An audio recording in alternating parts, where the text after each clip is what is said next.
Итак, ребята, я всех приветствую. Ну что ж, это у нас будет последняя серия, в которой мы посмотрим видеоролики, которые находятся в дополнительных материалах. Я их все открыл. Сколько их тут? 4, 5, 6, 7, 8, 9, 10, 11 всего. Но надеюсь, за одну серию мы это все осилим. Они, в принципе, не длинные, я парочку посмотрел. К сожалению, они на английском, но в принципе, вот в той же короткометражке Кэра он не особо сложный. Я в конце постараюсь кратко рассказать, о чем он был, потому что это достаточно важный сюжетный момент, с которого, в принципе, стартует вся игра. Вот странно, что его не включили в сюжет. Пытался на ходу его переводить, но в целом получилось не очень, поэтому после просмотра я кратко расскажу, что там произошло. Погнали!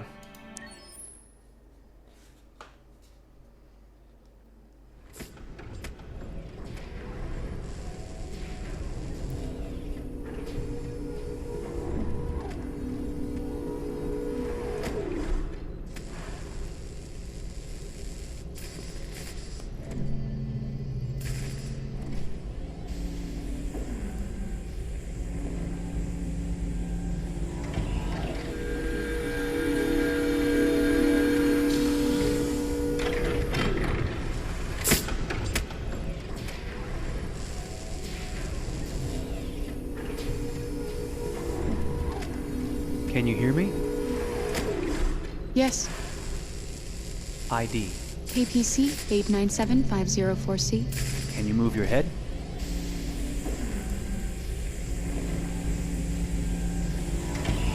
Your eyes now.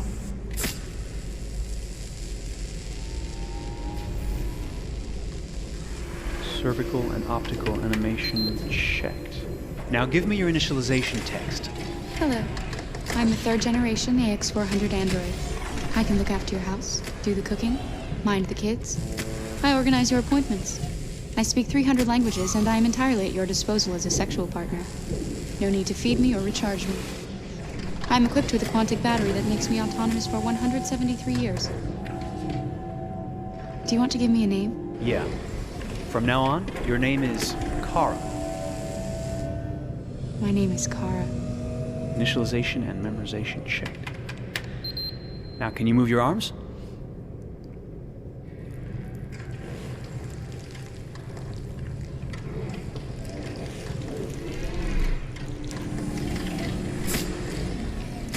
Upper limb connection checked. Now say something in German. Ich bin ein AX400 Android dritter Generation, erschaffen als Ihr persönlicher Assistent und intimer Beziehungspartner. Say it in French.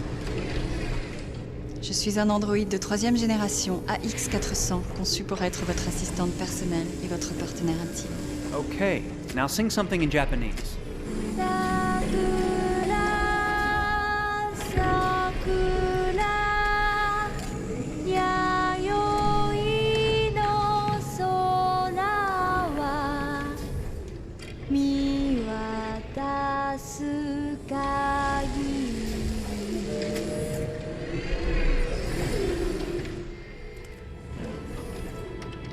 Multilingual verbal expression checked. Go ahead, take a few steps.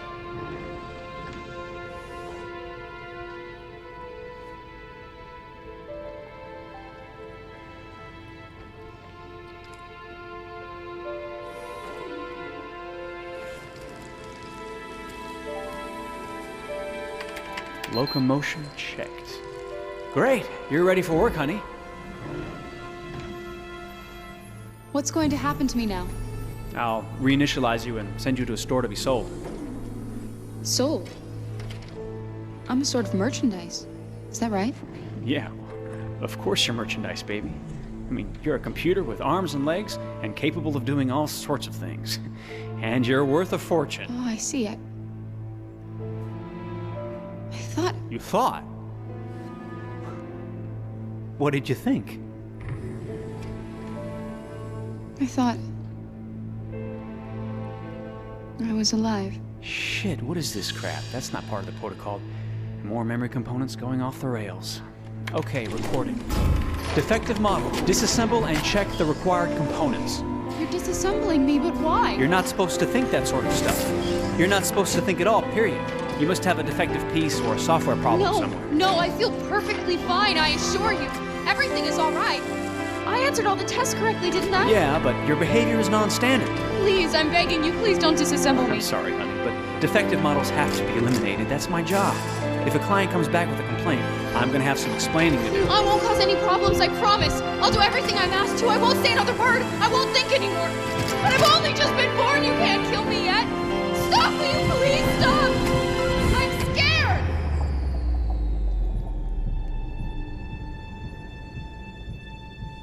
I want to live. I'm begging you.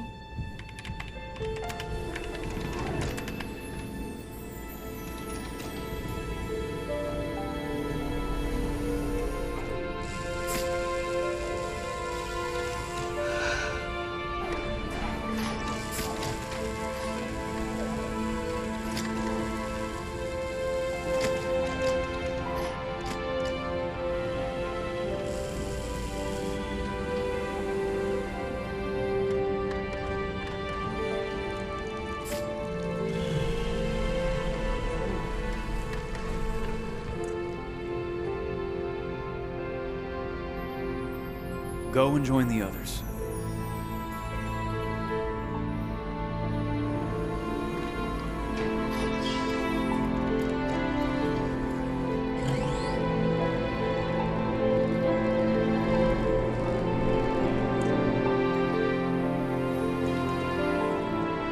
Stay in line, okay? I don't want any trouble. Thanks.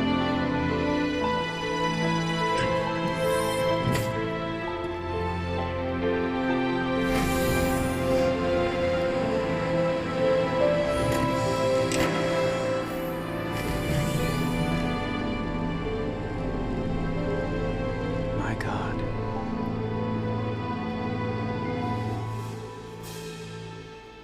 Ну, в общем, суть ролика такая, что во время сборки андроидов проводили разные тесты, проверяли, насколько она соответствует стандарту изготовления, задавали ей разные вопросы.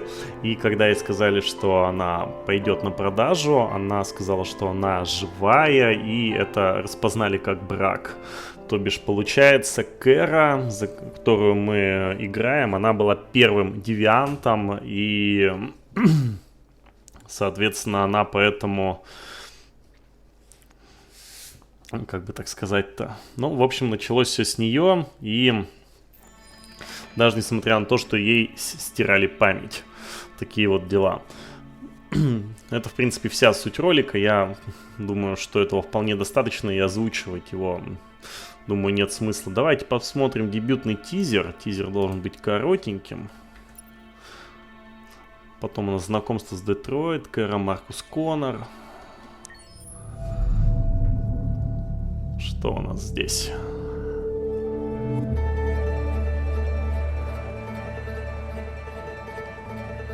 Detroit. This is where it all began. The world's forge. The place where it all started. And it will all end. One error, and I came to life. I stepped out of the darkness, and I opened my eyes. First there was the fear, the light, the noise, the cold, and the fear again. I could feel my hands shaking, my heart pounding in my chest. Life running into my veins. I wanted to live. I fought for that.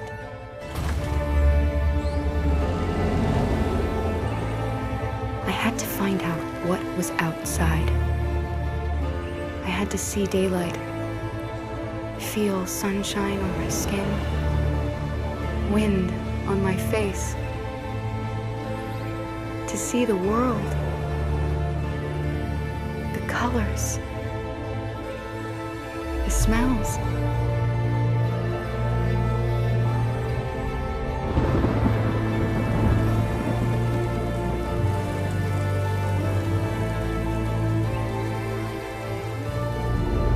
But But the world is not what I imagined.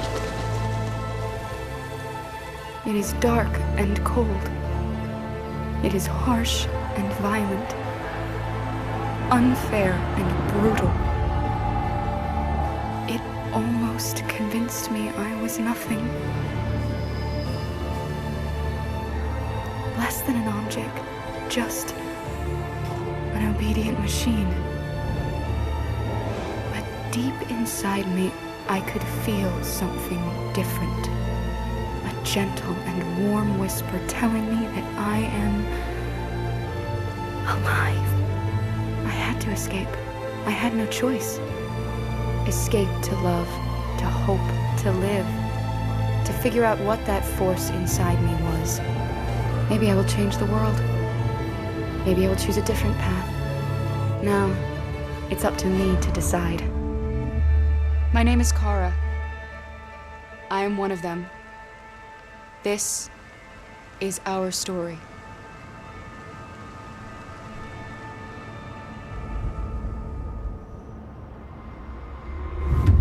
Такое ощущение, что этот ролик немножко не вписывается в реальную сюжетную концепцию, потому что все-таки Кэра хоть себя и осознала живой, но в игре это обыгрывалось только там уже где-то ближе к середине. Ну, то есть здесь она вышла в мир, она гуляет, в игре вот этого же не было, что она там, я иду, чувствую ветер в лицо, запахи, краски, там все это новое там.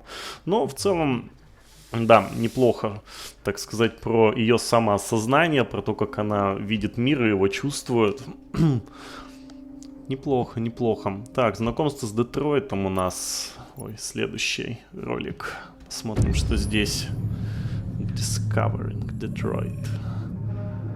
When David and Guillaume got back in touch about making Detroit, I wasn't terribly surprised they decided to make it because the fan response was so intense. So it makes sense that they would choose to do that after the enthusiasm. It was a challenge, and it was just an interesting thing to get my head around how to approach this character now as a different, much older person, and whether or not she had changed. And I'm very happy to say that with Detroit, I've had the opportunity to see Kara grow so much more than I ever expected. You do the housework, the washing, you cook the meals, and you take care of... God damn it, where the fuck's the rat gone now? Alice! Alice! I mean, she starts out essentially how she does in Kara in a very, not robotic, but, you know, android, other way, and getting to take this journey where she becomes more and more human as it goes on. You know, and as an actor, that's a wonderful exploration in every way, whether it's how she sits, her posture, how her voice changes, how emotions change, and how much emotion is based on things like empathy and social experience. And so having, you know, as much material as I got with David to have this huge, nuanced arc was really incredible. Why couldn't we just be happy? This experience has been quite different than the experiences I've had shooting film or TV or doing theater work.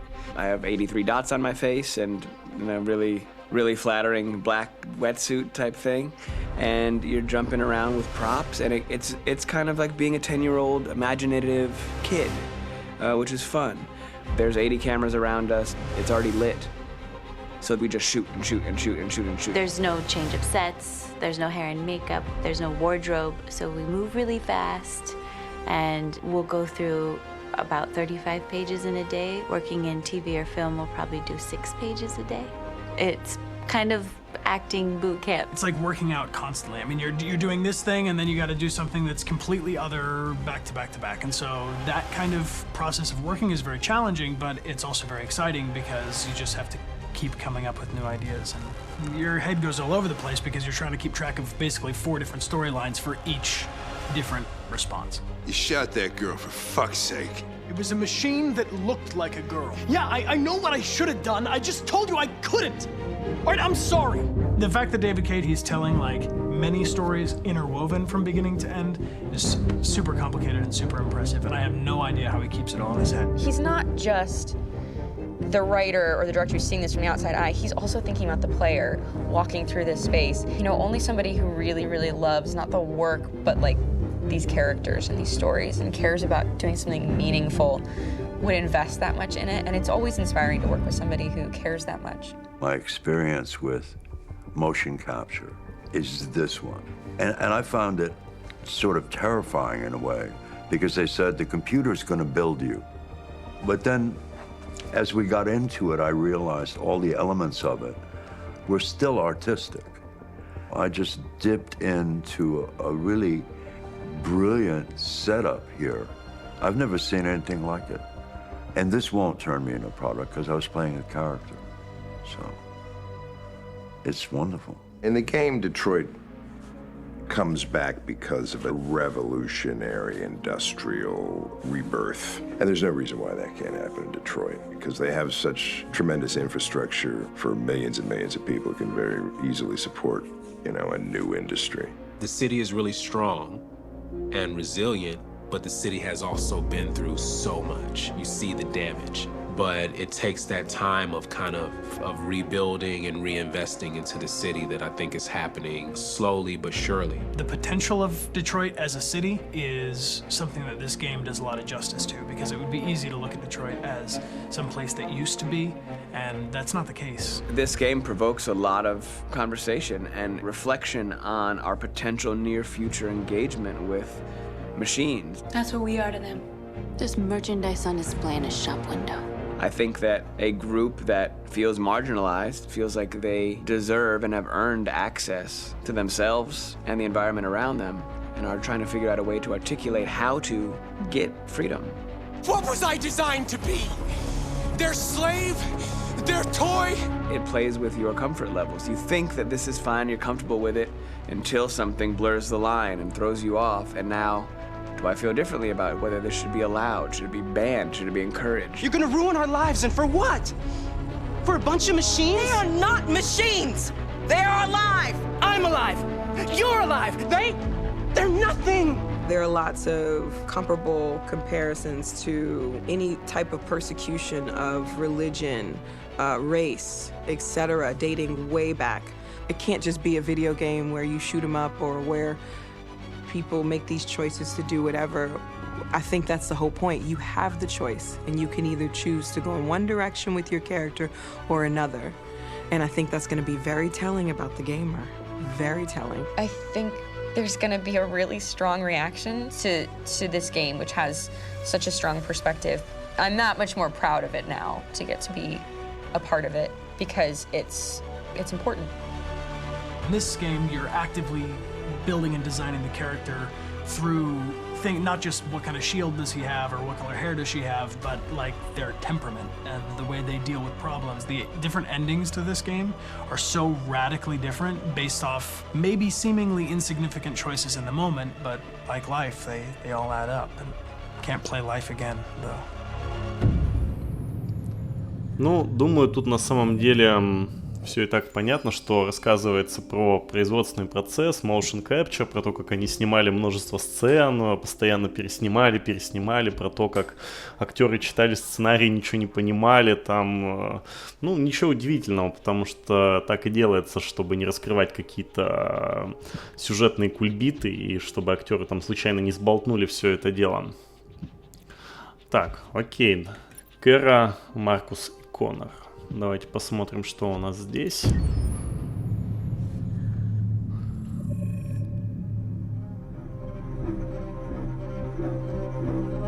My name is Marcus. My name is Connor. My name is Kara. I am one of them. This is our story. I think who Kara is, or how I would describe Kara, depends entirely upon who's playing her, because you have the option to make her multiple different people depending on the choices she makes. But I think she does start out incredibly naive, incredibly innocent, and kind of hapless. I'm sure we used to be friends before I was reset. Maybe we can be friends again. She's a person who's characterized, I think, by empathy. She's a person who really, she just comes from her heart. You'll never leave me, right? Promise you'll never go. I promise. Kara, please! Are you okay? Are you hurt? Wait a minute. Leave her alone! Kara! Leave her alone! The really beautiful thing that I've had the gift to be able to do is to essentially build a person from the ground up, because that's what she's doing throughout the game. And with every experience she has and every person she meets, she's building, you know, first emotions and then the sense of judgment. And it's sort of an exploration of what it is to be a human. Don't worry. Luther and I will be right here.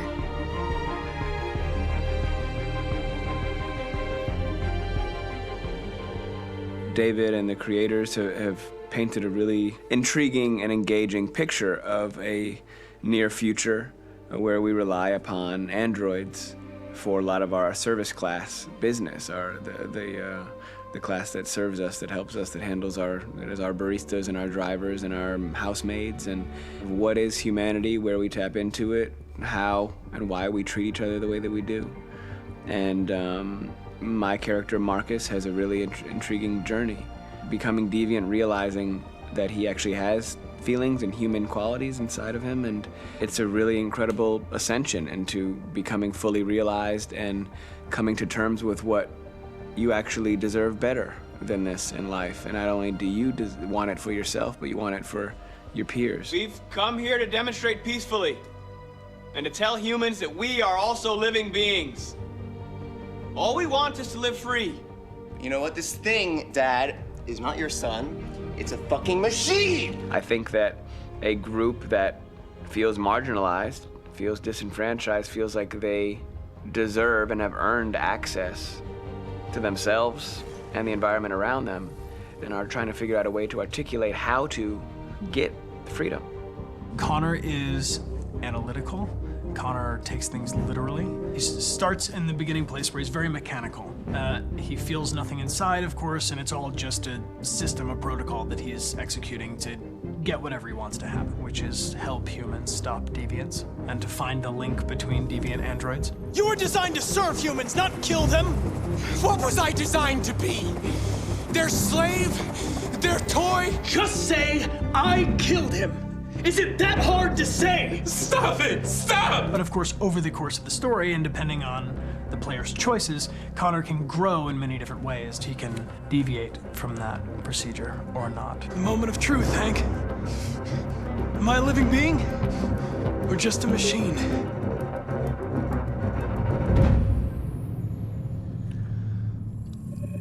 Ну, как можно было понять, тут рассказывается про персонажей, про их характер, про их какую-то сюжетную составляющую, ну, в плане того, как формируется их личность по ходу сюжета, но, опять же, пересказывать это все смысла не вижу, потому что мы сами видели становление персонажей, там, от какая Кэра была изначально там робкая, там потом какая она стала там любознательная, про то, как Маркус укрепился характером и так далее, так далее. То есть эти все моменты в рамках повествования тоже прошли через нас. Так, интерактивная история.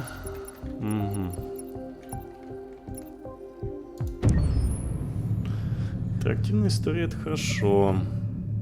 Game after game, we try to challenge ourselves. For Detroit, we wanted to, first of all, to write a story that would be incredibly bending, which means the most non-linear story that we've ever created. And we wanted really the player to have the possibility to change the story, change his own journey. When you're writing at Quantic, you're writing for an interactive medium. You know, when you're working in television, you'll put a character in a difficult situation, and you as a writing team will argue about what would that character do. But ultimately you have to decide what happens, and you just show the audience. What's interesting about interactive drama is you bring the player into that conversation, and it changes your job slightly as a writer, because your job is to provide a narrative context in which the player can write his own story. You're giving him this kind of narrative Lego that he's going to snap together into his own shape. You also have the ability to make your audience attach themselves to your characters, because the audience is in some sense responsible for what happens to the characters.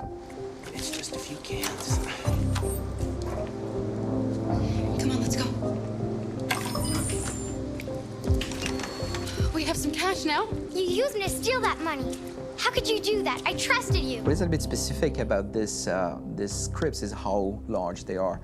If you take a film script, there are about 100 pages, but here we have to deal with a script that is between 4,000 and 5,000 pages. Everything becomes bigger because we don't just tell one story, but we tell all the possible stories that can be told within this narrative space. On Act 3, our final act, we have around 1,000 different scenarios, and every one of those scenarios has to be as interesting, as passionate, as strong, and as emotional for the player. We want every action that the player does, every interaction that is available to serve in telling the story, and help the player understand who his character is, and build that character moment to moment.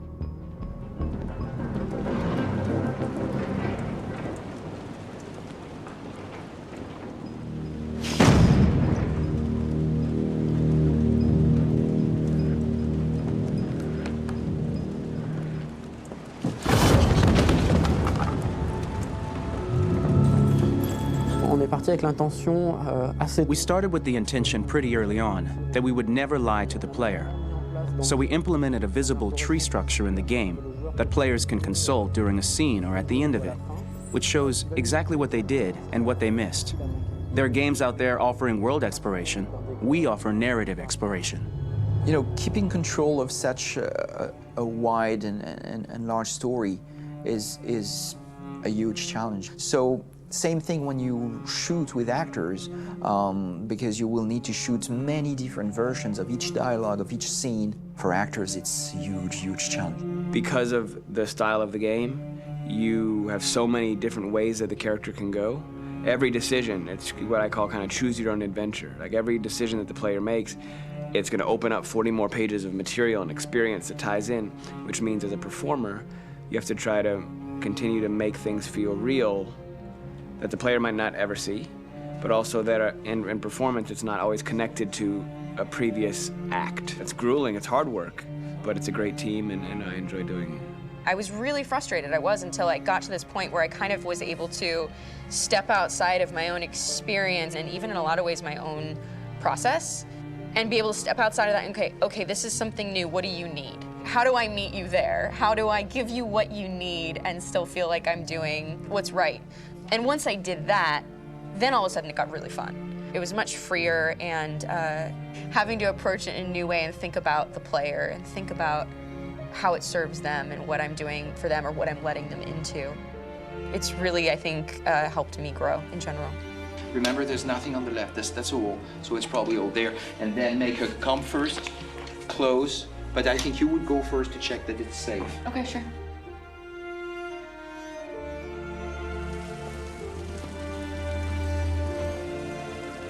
The most enjoyable thing about working in performance capture on this kind of project is that if I shot a film, I would get to do one of these endings. I get to do so many different things as Connor. Your head goes all over the place because you're trying to keep track of basically 4 different storylines for each different response. What's the name of my dog? Buddy? Scout. I think it's Jack. I can't remember. So I worked with physicality a lot because it was a good way to anchor myself in these different rings of the tree as the story grows out. I know where that is physically in my body, and then I can switch more continually on set, and it'll be entirely up to the player to determine what order those things come out and what they look like from a distance. Like if you're playing through it, the culmination of all of that will be their version of Connor. I'm faster than you, and I don't feel pain. You don't stand a chance against me. Listen, asshole. If it was up to me, I'd throw the lot of you in a dumpster and light a match to it. Shooting action scenes at Quantic Dream is a real challenge because these are scenes where the storytelling has to continue. It's not an action scene just to have a dose of adrenaline. The stunts have huge consequences on the rest of the story. It's really a moment where we implicate the player and tell him that the choices he makes during an action scene will have a direct impact on the evolution of his story. My biggest challenge on Detroit has been managing the large number of animations that we received from motion capture. Detroit features more than 37,000 animations, which is a huge amount to handle on a daily basis. Donc il faut prendre conscience que You have to realize that the player, in his first playthrough, will miss certain scenes. This also means that we had to think of, conceive, and produce all the potential story paths. The characters' costumes, the places, day or night, the weather. Did the character get shot in the shoulder? Did he get injured? All this consistency forced us to produce a lot of graphic assets in order to, quite simply, allow the player to have true continuity throughout the story. Honestly, we were even surprised by the challenges that come with such a big tree structure, and we did our best to guarantee quality across all the game and make sure that whatever path you choose within this narrative space, you will have an equally good experience.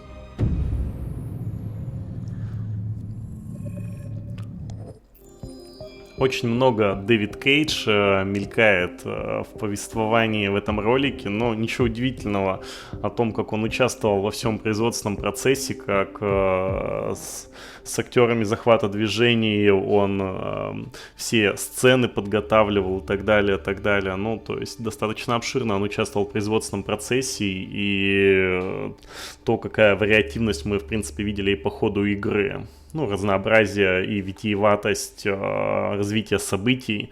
Ну, то есть история, в принципе, достаточно интерактивна и многогранна. Несмотря на то, что, конечно, некоторые моменты можно под себя подстроить, но, опять же, это все нюансы. Главное, что по ходу можно получать неплохое удовольствие. Ну, ладно, давайте посмотрим так. Работа над Детройтом, что у них там?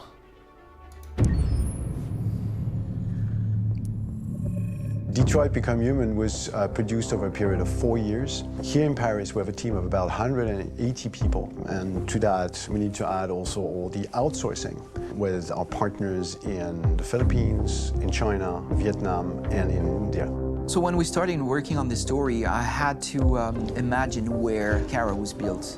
And for whatever reason, the city of Detroit came very quickly to my mind because it had already an incredible story by itself full of history and themes. So we traveled there with the team, and we were really moved by what we saw, and we could really feel the desire to fight and really be born again. And we just continued this curve, this growth, and just imagine what Detroit would be like if the android industry was, using these huge factories to build androids there. A very strong element in Detroit is that there's a lot of industrial wasteland and a lot of nature too, and for us, the graphic designers, it was an incredible playground. The destroyed zones which we wanted to preserve, we appropriated them to turn into something else. Then in the areas that needed to be rebuilt, we were able to imagine our Detroit of the future. We didn't want to make a science fiction universe, but a world of anticipation. If we chose science fiction, we could have imagined flying cars, extraterrestrials, but those things are very far from our current everyday life. Anticipation is more about gleaning from our contemporary reality, the one we know, because Detroit is set in 2038, and 2038 is tomorrow. The difficulty we had was sticking to reality. That is to say, technology becoming more and more invisible, a lot more elegant, and at the same time, making it visual. So all the computer equipment, autonomous cars, we simply had to invent. They are in fact very technological objects, but at the same time remain very credible and ingrained in reality. To create a cohesive universe in the fashion and clothing of the human characters in 2038, I didn't want to put an accent on strange shapes, or really vibrant colors, and things we wouldn't know. That I wanted to keep for the androids. The goal was to create something familiar which we can identify with in this future setting. Working on the artistic direction for the androids was a bit special because this is a project about the place they could occupy in the human world. It was out of the question for them to be too beautiful or too perfect. They had to correspond to every social class, rich and poor. Inspired by everyday utilitarian clothes, I brought a modern touch by adding dynamic display surfaces, the armband we can see on the side, the triangle on the front and back, an LED. Like that, there's no confusion. Wait. You're just sending an android? All right, now, we need to go. You can't do that. Why aren't you sending a real person! Once we cast the actors, we travel to meet them in order to scan their faces. We record the structure of their face with the scan, and we record the colors and patches of skin with photography. Once we have this information, we will use this as a basis for modeling and creating the characters. The artist will make it more realistic, but will also enrich it. He will propose ideas which we will develop together. Finally, we will have a character with character who corresponds to the project and the world. When the actors come to Quantic Dream, we show them the design, what their image will be, and what they will look like in the game. This extra information gives them another dimension and color to connect with emotionally. It helps them think about how to play their character. Your mission. That's all you care about, huh? You should consult a professional who can help you. Beat it, you hear me? Get the hell out of here! So there are 3 types of shoots at Quantic Dream. Shooting and performance capture, where you capture the whole actor, his voice, his face, and his body. These shoots are obviously done with American actors because the game's original version is in American English. After that, there are the body-only shoots, representing around 250 days of filming, while the performance capture is 100 days of filming. Now, body-only shoots, there are 2 types. There are the action shoots and the technical shoots, which are mo-kit shoots. Mo-kit is when the player controls a character on the screen, and he moves in an environment to explore it. This is of particular importance at Quantic Dream, and therefore we shoot a lot to offer a unique context for each scene and each character. To prepare a motion capture shoot, we first get together to look at the sets we need, the animations that we want to shoot, which ones need to be grouped together, or which ones need to be cut and shot at another time, so that we get the most out of the shooting day. This often means shooting scenes out of order, especially those with big props or accessories, like a big car, for example. So we shoot all the animations related to that particular prop first.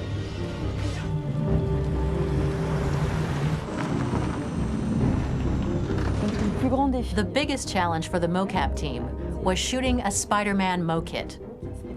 We had to build a wall and attach an actor to a harness with cables so we could pull him up and render him climbing.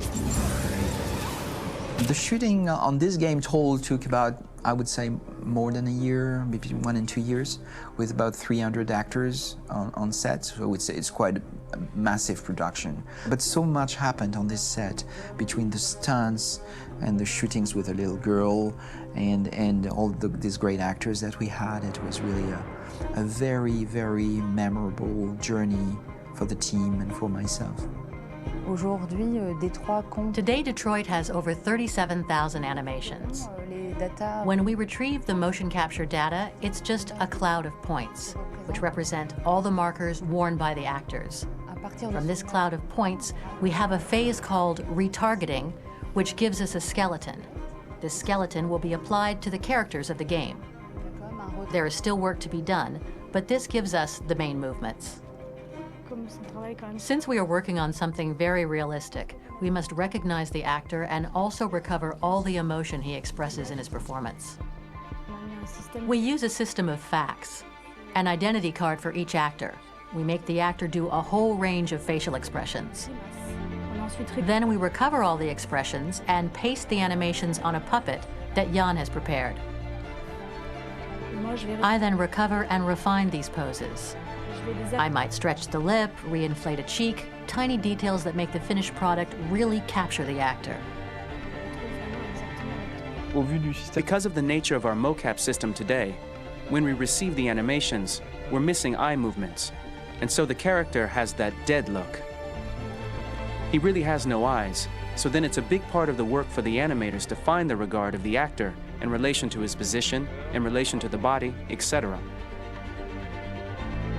It was crazy when I saw the newest model for Kara, because they've been working on it and working on it, and this was the first time I literally jumped in my seat. It not only looked so much like me, it was the fact that it looked so lifelike. It wasn't that it looked just like it was a camera, it was something else, you know, but it looked alive. It's exciting, and it's kind of terrifying. Game after game, we learned the rules of optics and filming. And our goal with Detroit Become Human was to have cameras that would actually emulate the optics of a real physical camera. So basically dealing with real-world imperfections was our main task, and just to make cameras look as real as we can. Once the animations are shot and processed by the animation department, integrated and polished, we film them. That is to say, we really do a mise en scène, as in cinema.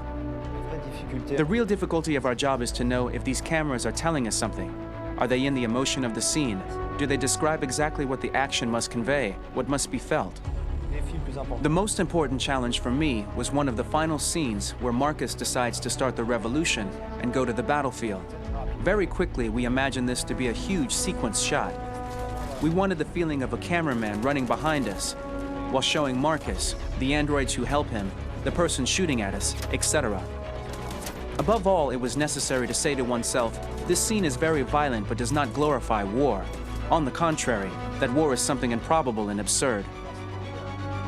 It was really a fun challenge. The idea was to say we have 3 characters. We would like each of them to have a specific cinematography. We wanted Kara to be much more filmed with some kind of handheld camera, to have something very living, very breathing. For Connor, we wanted something very cold and very perfect. And for Marcus, we wanted something epic and spectacular. So it was about the filming, but it was also about the photography. So we worked with a director of photography to give each character a different lighting, different key colors. Each of them would have their own worlds. And finally, we worked with the composers, so they would create a specific sound for each character, so each would have his own world and his own style.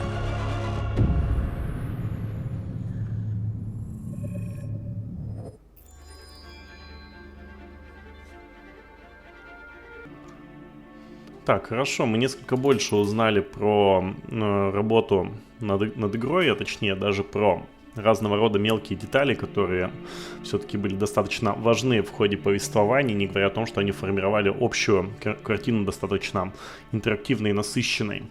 То есть это больше серия про детали, про то, насколько они скрупулезно подходили к работе над всякими мелочами. Давайте посмотрим, что в саундтреке нам покажут. Кто бы мог подумать, что мы уже тут на 40 минут насмотрели.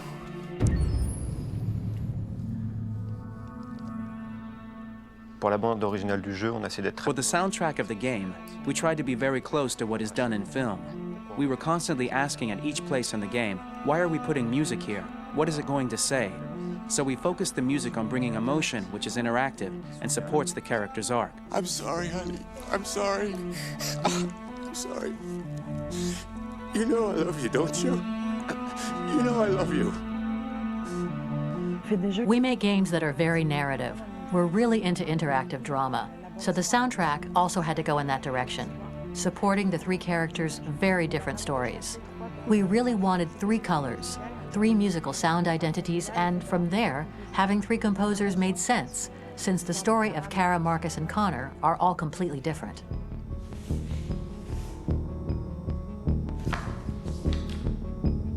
You recognize him? It's Carlos Ortiz. For Connor, we wanted a soundtrack that could be very cold and very mechanical, very machine-esque somehow. For Kara, we wanted a soundtrack that would be very moving and emotional. It was about the quest for identity, but it was also a journey about love and empathy. And for Marcus, we wanted something epic, something that would really represent the grand aspect of his quest. And we were very fortunate to find 3 incredibly talented composers, and working with them has been a dream, honestly.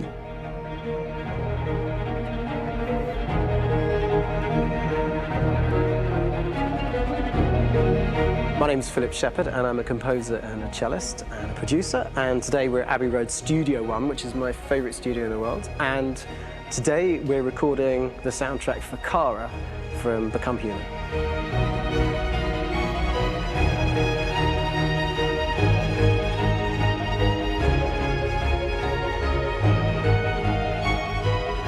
So when I compose a big project, I often travel just to kind of get out, and get some fresh air and some inspiration. And I go hiking and traveling in Montana a lot. I had a log fire in the room that I was staying in, and the flames were kind of making absolutely direct music. And it became the basis for Kara's theme, and it sounds something like this.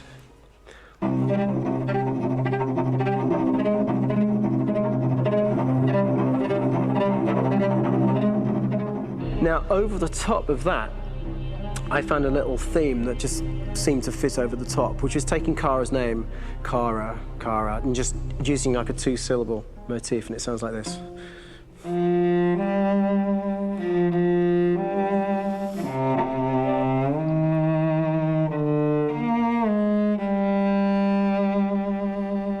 going to pull through this, Alice. As long as we're together, nothing can hurt us.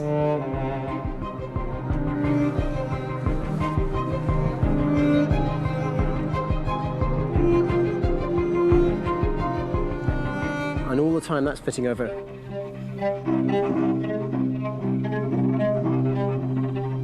So it kind of works in lots of levels. And in fact, every single theme in the score has one of those elements built into it, and it becomes sort of the DNA of every single tune.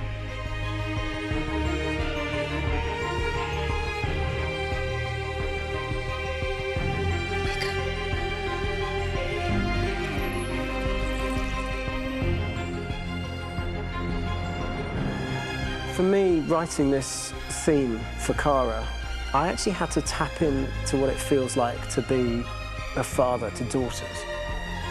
I really had to tap into everything I feel about my daughters and thinking, well, if I had to write music for them and that sense of trying to protect them but also give them the freedom, that's totally where it came from. Because each composer has been given the sort of narrative responsibility for very different characters, I haven't had to sort of go into other styles. I can actually be very loyal to this particular character and sort of hopefully encapsulate her. But it means also I've suddenly become very connected to this character. And if for some reason it goes to game over earlier, I'm getting mortified, you know?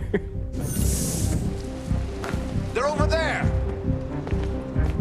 Starting a new project, for me personally, it's always finding the right tone, finding the right color, I like to call it. For me, it's finding that right texture that actually sits against picture really well. One of the biggest things is I created custom instruments for Connor.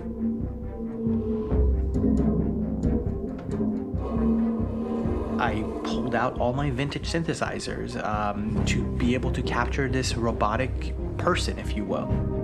My approach to all of these custom instruments is that I hear the sound in my head. And either I could just come into the piano and just be like, all right, so I'm gonna just get on the computer and just create it. I rather be able to play these instruments physically. Oh, that's nice. You can do that.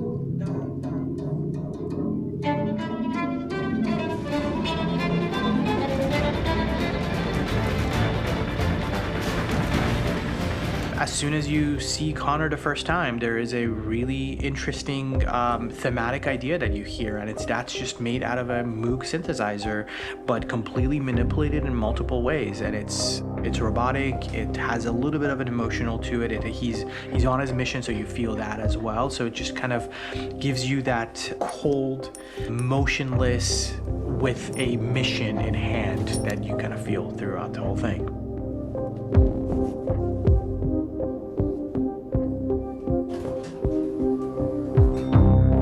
Because the music evolved, one of the things that I was very weary and I was very kind of focused on was the way that the music has to evolve. So my idea behind it was that Connor is a singular android that could at any point become a deviant or could actually stay as an android. So I created a more or less an Connor theme, and then I was able to just manipulate it in different aspects of it. Is everything okay, Lieutenant? Chris was on patrol last night. He was attacked by a bunch of deviants. I'm a human being writing for a robot. And throughout Connor's journey, he meets someone, he meets a partner. So how do you deal with a robot feeling? And I've met a partner that I'm gonna work with, or all of a sudden he sees a dead body. Does this robot have an imagination? Does this robot have a feeling? And if yes, how do you translate that into non-emotional music? So it basically at any point I was just like, I can't do this, and then I just do it. Property was damaged and fires continue to rage in several major districts across the city. Some people are asking, have androids become a threat to our security?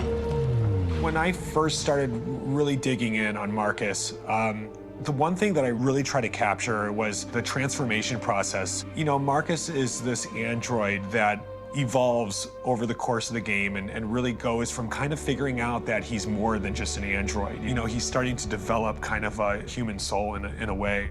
Try to imagine something that doesn't exist, something you've never seen.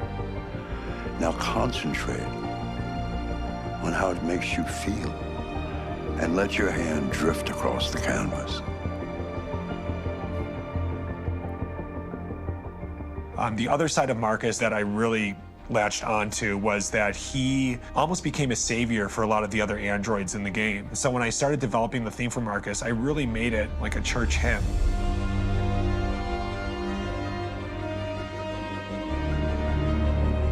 I wanted it to be very simple. I wanted to make it a chordal melody. I really wanted to make it almost like a Bach hymn. The tough thing with that is it had to be recognizable. If I made it too complex from a harmonic standpoint, it would be hard, I think, for people to kind of pick it out and recognize it. It's very acoustic derived, but it's also been treated with a lot of effects and things to kind of put it into the space that I felt the sound should be in. It can be beautiful, it can be haunting, it can be extremely powerful from an action standpoint, and I'm really happy with the way it turned out. The music is there, but it's subliminal and it's emotional, and people are feeling it, and it's not distracting. And that's tricky with a game like this, where you have to have a lot of ins and outs like that, where the music kind of has to get in and out of these moments. This is a war we're fighting with the humans. If we fail, they'll destroy us. I think the game's been put together so well where I just wanted to make sure that I wasn't ruining the emotion.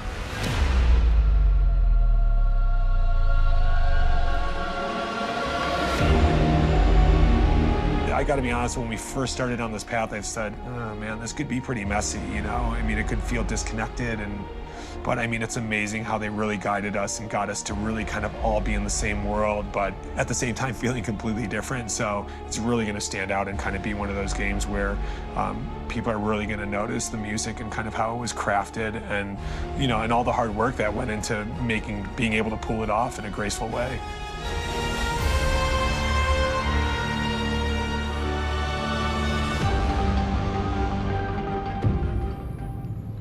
Офигеть, сумасшедшее количество народу задействовано на одной только музыке, это не говоря про разработку, там вот это все.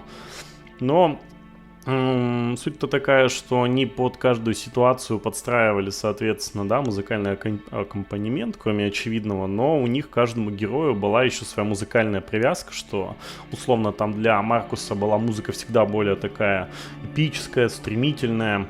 Кэра носила какие-то более грустные музыкальные тона.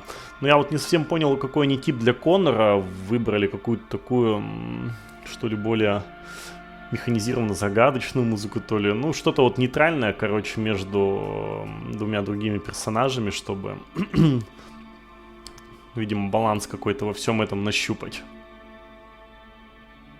Ух, ничего, уже почти час. А сколько у нас осталось еще? Еще 4 осталось. Однако, неплохо. Но вот эти уже важные, это сюжетные, прям вот их неплохо бы посмотреть.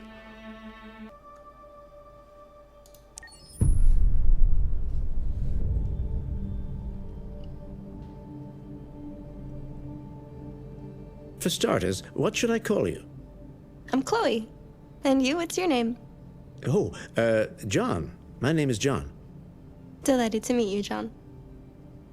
Could you tell us a little about yourself and what you can do, Chloe? Of course. I'm the first personal assistant built by CyberLife. I take care of most everyday tasks like cooking, housework, or managing your appointments, for example. And I understand you're the first android to have passed the Turing test. Could you tell us a little more about that? I really didn't do much, you know. I just spoke with a few humans to see if they could tell the difference between me and a real person. It was a really interesting experience. But this is the first time in history that man has created a machine more intelligent than himself. I gather your brain can perform several billion operations per second, is that right? Absolutely, but I only exist thanks to the intelligence of the humans who designed me. And, you know, they have something I could never have. Really? And what's that? A soul. Интересно. Немножко последний момент прослушал, но тут чуть больше рассказывается про Хлою, но опять же в целом концепцию мы знаем, что Хлоя это был один из первых типов андроидов, созданных для общения, там уборки, работы по дому и так далее, так далее. Ну и она первая, кто прошла тест Тьюринга. Давайте посмотрим, что тут про Лютера нам расскажут.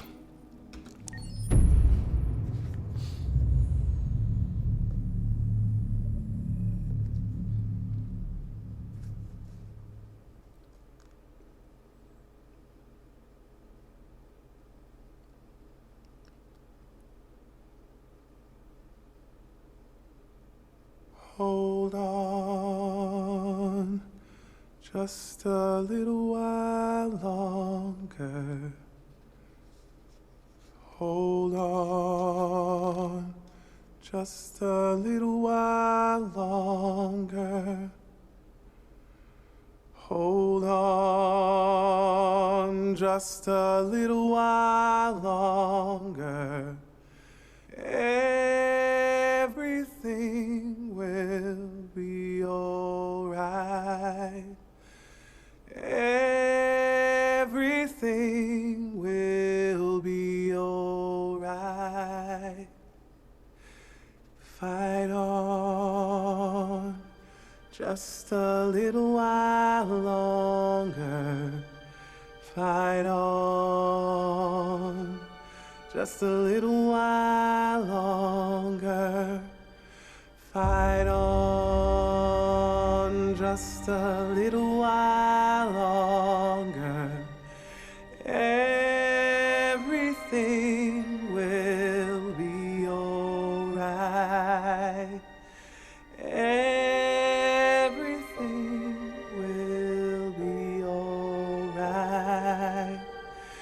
We will sing on, just a little while longer. Sing on, just a little while longer. Sing on, just a little while longer. Everything will be alright.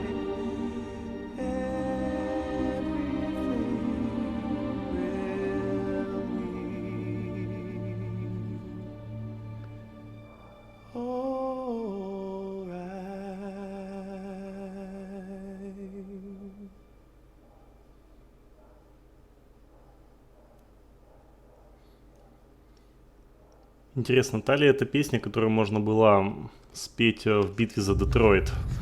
Ну, там было несколько вариантов. Там начать петь, там поцеловать... я забыл, как там подружку Маркуса зовут. Но, в общем, предполагал, что, наверное, можно что-то подобное там исполнить. Ну что, 2 короткометражки осталось. Давайте посмотрим про Златку.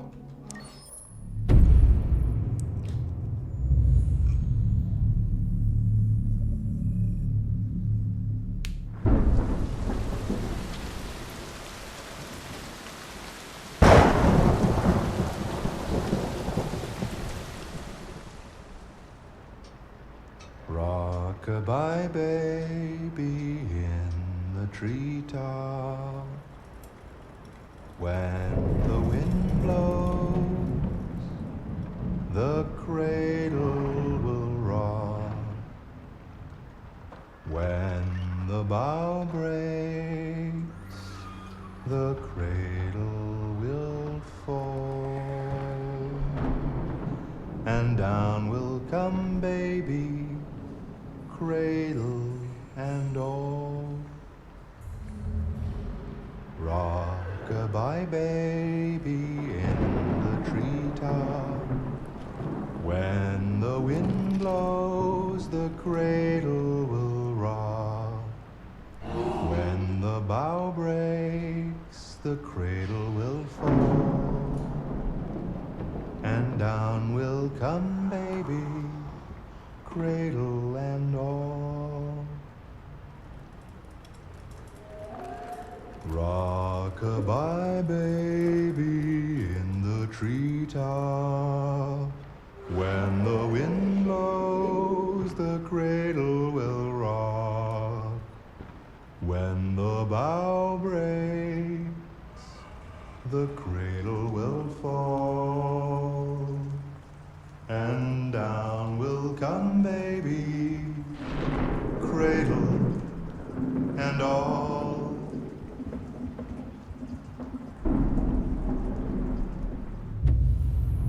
Это значит, не Златко пел, это андроид в ванной пел. Но в любом случае у Златка они спокойно по дому так не гуляли. Немножко довыдумывали, так сказать, авторы игры. Давайте посмотрим последний про Камски, которого мы за всю игру всего один раз встретим и увидим.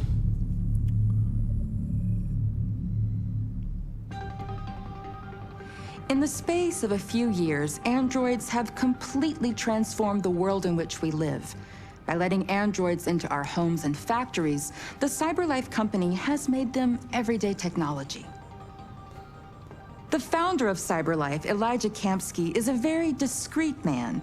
Despite being the CEO of the highest valued company in the world and being voted Man of the Year by Century Magazine, he remains a mystery for most people.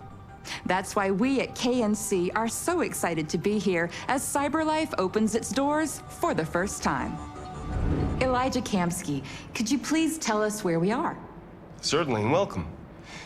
We're currently in CyberLife's production center in Detroit, where all models are designed and manufactured.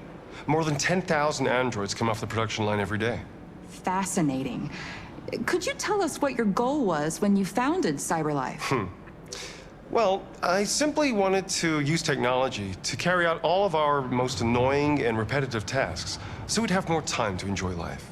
I imagine you must have faced many challenges. Yes, there were technical challenges, but the hardest thing was to design an object that we would want to welcome into our homes.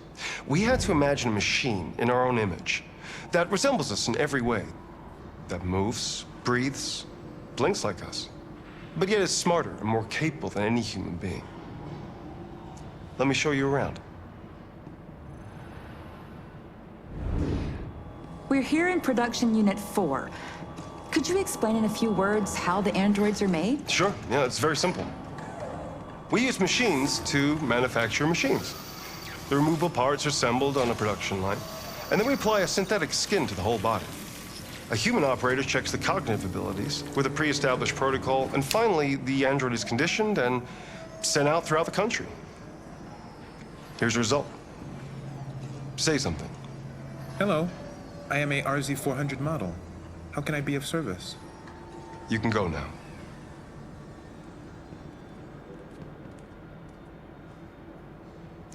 Our androids are already replacing humans in many fields. For example, they represent more than 80% of all university professors and 63% of all medical staff. Tomorrow they'll replace our soldiers, and who knows, maybe one day, our leaders, to make the best decisions in humanity's interest. Come on. Replacing humans with machines has led to record unemployment of 28%. What do you think about the situation?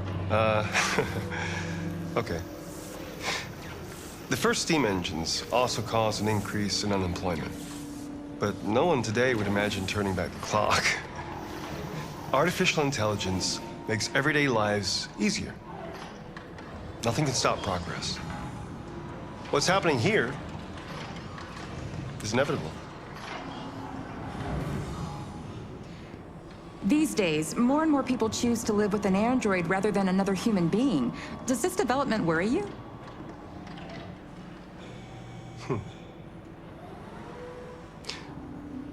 Everything's much easier with an android. They obey your orders without ever complaining. They can cook, discuss philosophy with you, have intimate relationships according to your desires. They never say no.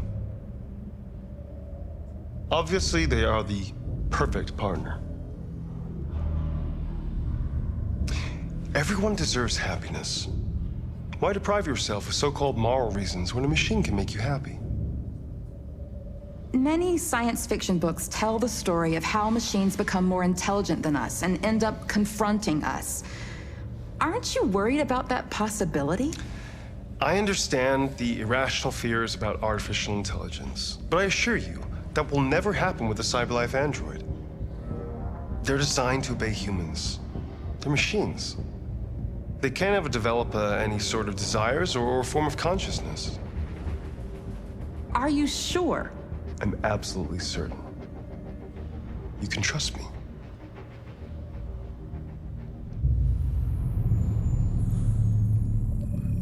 Ну, господин Камский в целом, как бы понятно, что проводит экскурсию по своему производству, рассказывает о том, как андроиды изменили жизнь, о том, что они стали врачами, солдатами, там в будущем, может, они станут даже какими-то лидерами, вот, ну и о том, что зачем там, ну я не совсем этот момент там понял правильно, что зачем там нужны где-то реальные люди, когда там есть совершенные машины там, и интервьюер там высказывал сомнения на эту тему, и он сказал, что типа, ну Камский, что будет все окей, типа верьте мне.